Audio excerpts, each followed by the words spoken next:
change the norms. And the filibuster has advantages and disadvantages, but there are issues that are too important to be held up by procedural delays and obstructionism, and this is one. This bill has to pass this year, or the repercussions will last for decades, because it will impact all redistricting this year and all voting rights legislation for the next 6 or more years in state legislatures.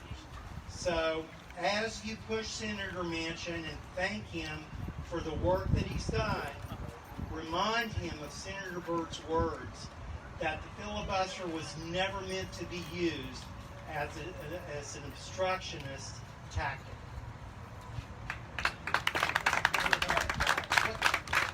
There's a footnote to that, and that is, as was just mentioned, how I became aware of the filibuster. I grew up in the Deep South during the days of the Dixiecrats' rule in the Senate. Therefore, I knew about Eastern Talbot, all of those who were using the filibuster in any way that it can be used to stall any kind of aggression on civil rights legislation. So therefore, the filibuster has a racist history. And to utilize it in this moment, and I have had this conversation with the senators, if the filibuster is something that serves as a tool that both sides can use, and there is that fear that one side will use it in order to advance that particular cause, then if it's a tool that both sides can use, then why not take that tool out of the box so that neither side can use it to prohibit progressive legislation or any other kind of legislation. And I hope that that might sink in at some point, but right now I don't know. But it just seems like the best place for the filibuster to be is out of the box.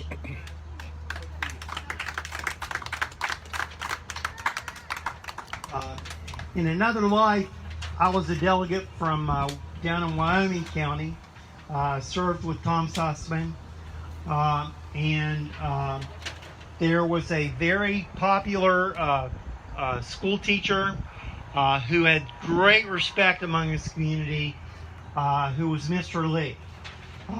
And you couldn't win Ike's Fork unless you talked to Mr. Lee and had his backing.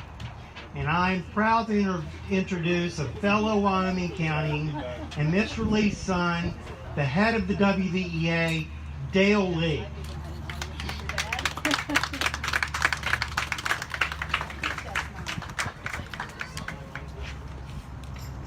Thank you, Rick. When you started that, people were looking and said, "Is that you?" No, that was my dad.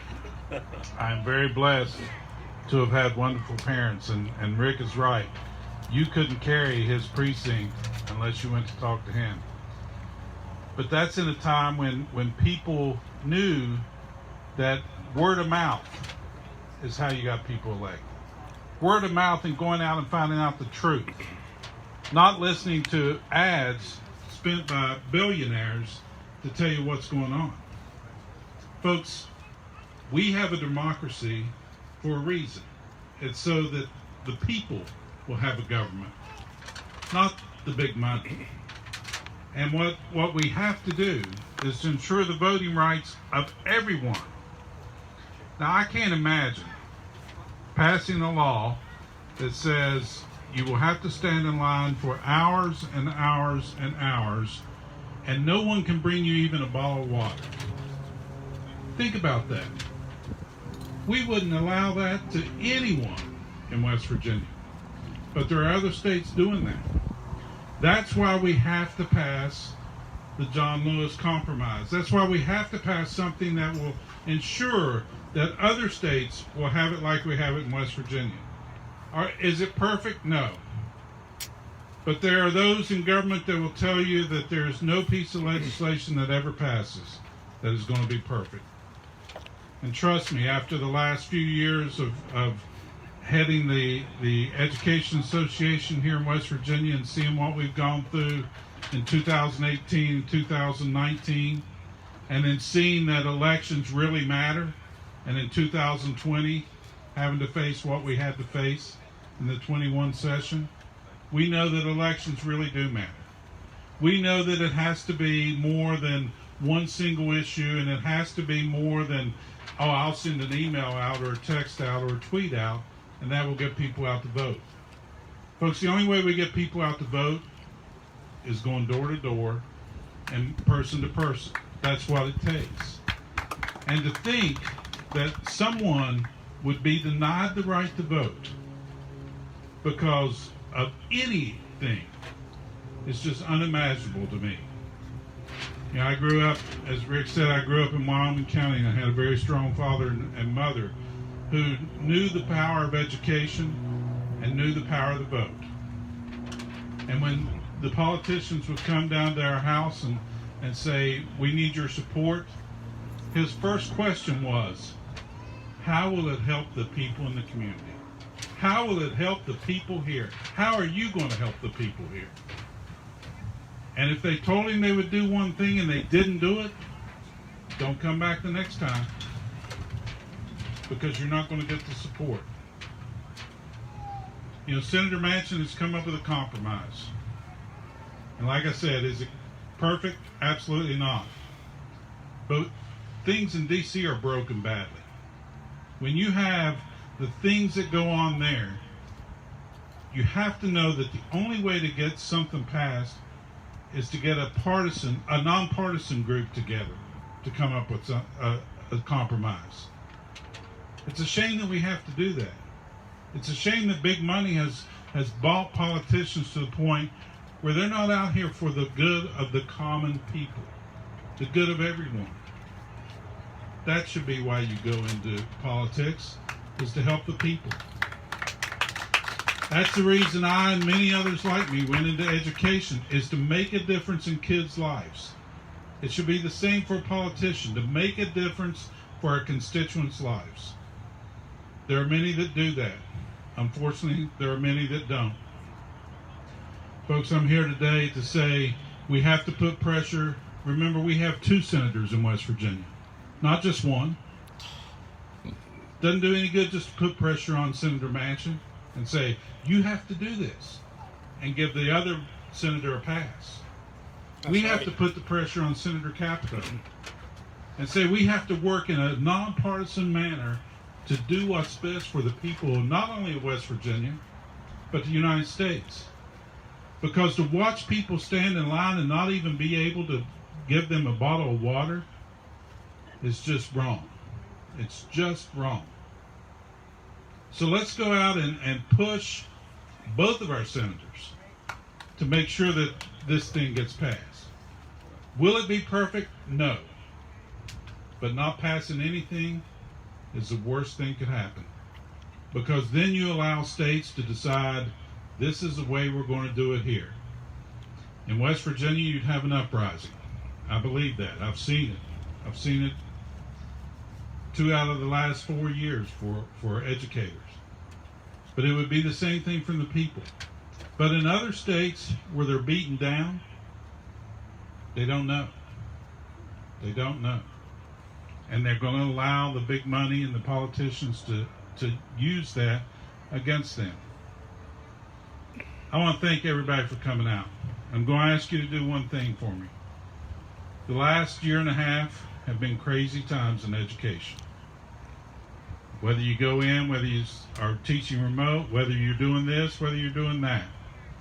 But the one thing I know is that our educators have reached out to make sure that kids know that they have someone that's going to be there for them, a caring adult for them. So in addition to asking you to put pressure on Senator Capito to get this thing passed, I'm going to ask you to thank an educator. Thank an educator for what they're doing. Because the next 9 months are going to be just as bad, if not worse. We have to figure out a way where everyone is taken care of, everyone is looked at and dealt with safely, and every child, not just a few, but every child has a great, thorough, efficient, free public education. So thank you all, and thank Tom for asking me to speak, and thank Rick for the kind words about my dad. It brought back a lot of memories. Thank you. Thought the world of him, and his mother sure could cook. Excuse me.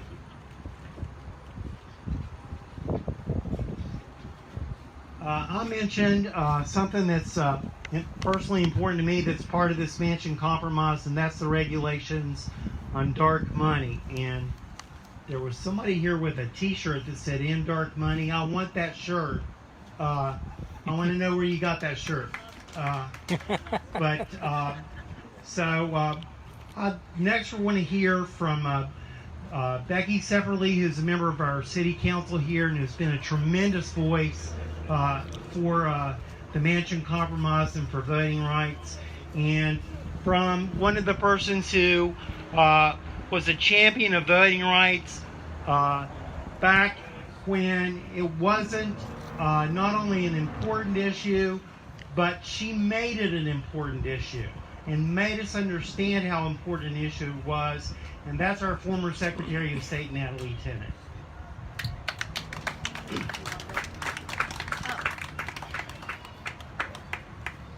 Well, just to follow up on the Wyoming thing, guess where my folks are from? Wyoming County. In fact, we named the county. We were the first settlers there, so there you go. My name is Becky Sepperly, and I am a former national president of the League of Women Voters. So I've spent, I don't want to tell you how many years working on voting rights and working on campaign finance reform, gerrymandering issues. Today, these folks have done a wonderful job explaining to you what is in the bill and all of that. I want to talk to you a little bit about why it's important to you. Some of the research that we did indicated that people are so turned off by the dark money, by what we call soft money, the mere money in politics, that we feel as individuals shut out, that we don't have a voice. I mean, think about it. If you're an elected official, and we put them in a bad position by allowing this to continue, because listen, if you had 10 minutes, you got 10 minutes, you got 2 phone calls. One of them is a constituent, somebody that votes for you, but you don't really know them. The other call is a constituent, and they just made sure you had $100,000 for your campaign.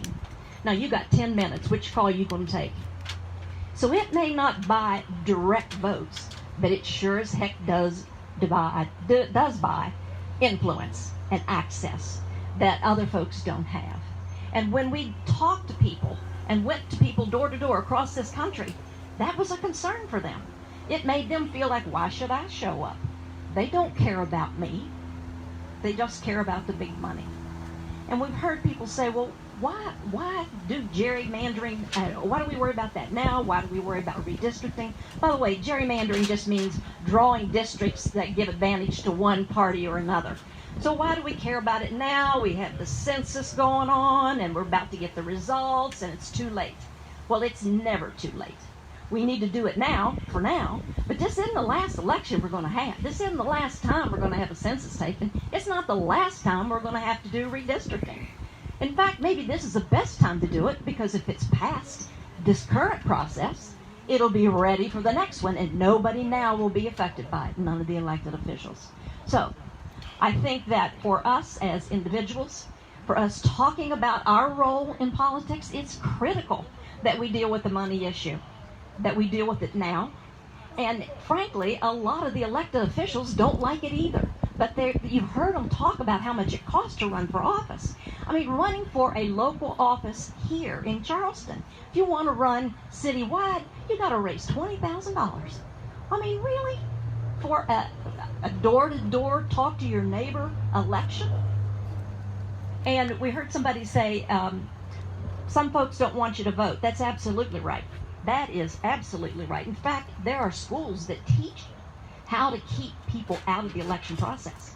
Because I know, as a registered voter and somebody you have voted for, and always, every election cycle, you have voted, I can go back and look at the records and say, well, you voted primarily Democratic, or you voted primarily Republican, or you've been primarily an independent voter, or you've never voted in a city election. You skip that one. So all I want to do as a candidate is make sure that my people show up. And if you're going to vote some other way, I don't want you in that race. And I sure as heck don't want people who've never voted before. The people that we kept out of the process for all these years, I don't want them back in there because I have no idea how they're going to vote. This is a very serious issue. It goes to the heart of democracy. It's all about the consent of the governed. And we are the governed, and we give our consent. And we need this reform, and we need it now. Thank you. Thank you. Oh, he's got his T-shirts. Yay! Thank you. Good afternoon, good friends. I'm Natalie Tennant. Thank you for coming out. I'm so glad that you had something to eat because as I see some of my friends who've watched me snack a whole day long, you know that I love to eat. You guys just thought I loved talking about voting rights, Sally, but I love to eat. You know, it is the fuel and the food for our body, right? And what's the fuel and food for democracy? Voting rights, right? So it all works hand in hand here. And thank you for taking a little extra time this afternoon. I know it's warm out there. It's because you guys moved the wrong direction. I'm in the shade. I'm feeling good. But this is such an important day because the work that we've done over the last couple of months, the ups and downs that we've all worked together, it's coming to a close right now. September 13th, they're heading back into session. And this is so important because I feel like, and I've said this to folks, I said, we're going to a rally. We're sending Joe Manchin back to college, or we're sending him on to to Congress with some encouragement that, Senator, you can do this. You can get this voting rights bill passed. Your compromise, you can get passed. So why is that so important? And we know we've been working, and I see a lot of my fellow advocates and activists out here today, and we've had ups and downs, have we not, through the last couple of months? And I was just on a call yesterday. I think, Katie, it was you who said, you guys are so enthusiastic. Heck yeah, we are, because we're so close. We're going to get this done. Because we know that Senator Manchin first told us, nope, this is why I'm not voting for the People Act. And so, Reverend English, we said, all right, then why? Why not, and what do you want to do about it? Well, he's come back with a compromise. He did listen to us. He has listened to us. I like to know what his cause for the pause is, because he's listened to us. He's listened to county election officials and to the community. And we have given an earful of ideas that he could use.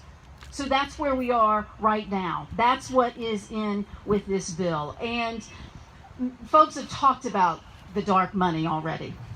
But I call it secret money. Like dark money, what does that really mean? It happens in the dark, but it's secret. And we know that secret money is bad for West Virginia in the campaigns. So think about it. And this is why. Here we are, spending another afternoon. We're in the heat, in the sun, because we're making our voices heard. I'm trying to be as loud as I can and blow out the Carpenter amps here. I'm letting my voice heard. I'm being here. But guess what? There's someone in a nice, cushy office with air conditioning and a nice little refrigerator. And you know what they're doing? They're just writing out, not little checks, but big checks. Because then they can drown out our voices here. I'm not sure I know any millionaires or billionaires sitting here, but that's what they're able to do. That's the secret money. That's what this compromise will address and get that dark money out. And it also requires that disclosure. I mean, it makes sense, doesn't it? Why wouldn't you not have to disclose? Like, somebody gives me $25 for my campaigns, I have to put that out and disclose it. Why shouldn't a $250,000 check be disclosed? It doesn't make sense, does it? We're straightening that up with this compromise. It's going to tighten the ban on coordination between candidates and super PACs. That was never supposed to happen. It's like a no-brainer. Yeah, But it happens. And so they're putting this bill, this compromise bill, puts teeth into it. And there has to be so much more political disclosure on our technology and our websites and our platforms. And campaigns must disclose, this is like a no-brainer too, any contacts with foreign entities. So that's part of the money that people want to get out, or just know who's doing it. That's part of it. And as former Secretary of State, here's another area of it. As former Secretary of State, I can tell you that people think that it's just one thing that's going to change elections. Well, that's not the case. There are many election processes and administration that takes place, and that's why there's so many of these opportunities in this bill for that. Oh, there it goes. It's okay. I know all this stuff anyway.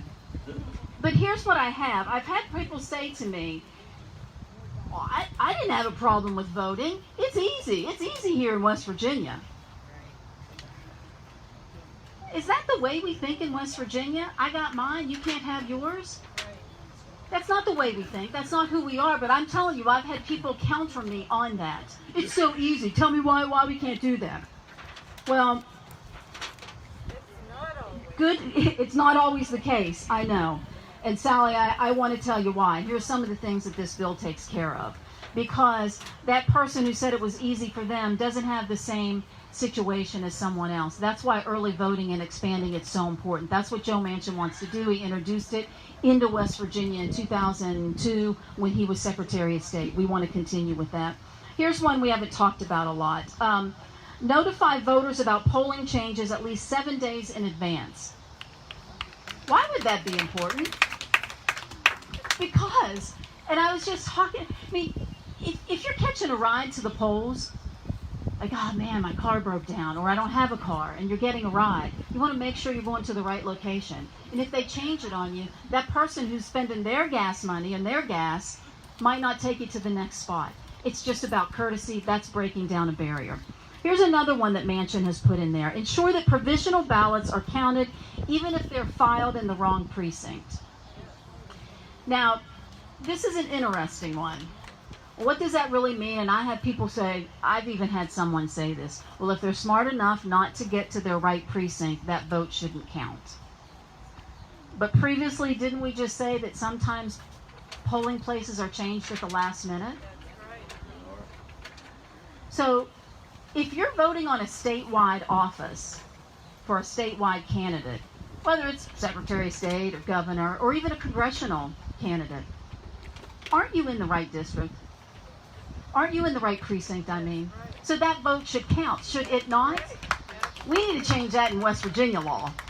We need to work on that one. So here's the other thing too, that there's automatic voter registration in this. There's so many various provisions that help to maintain that freedom to vote. It's not just one provision, it's just not one process. It's everything together when you take a look at elections. And this is what concerns me. And this, every time I say this, but this is just the mindset, because, we talk about same-day voter registration.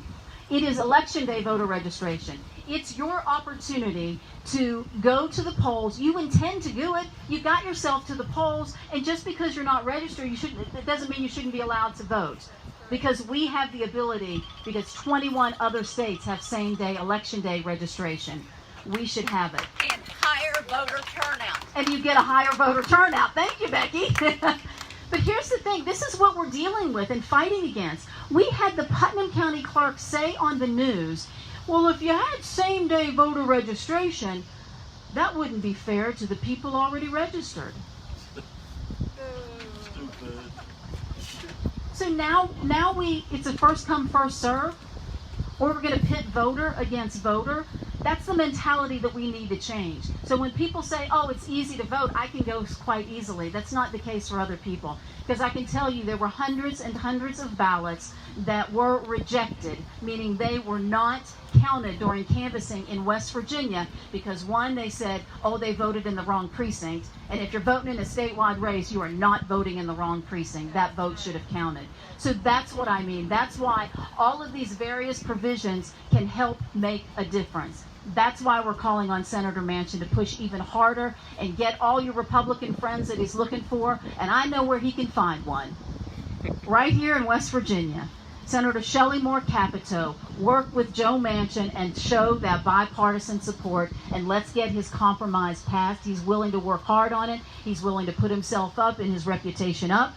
So let's go, let's not pause anymore, and let's pass this Joe Manchin compromise bill for voting rights. Woo.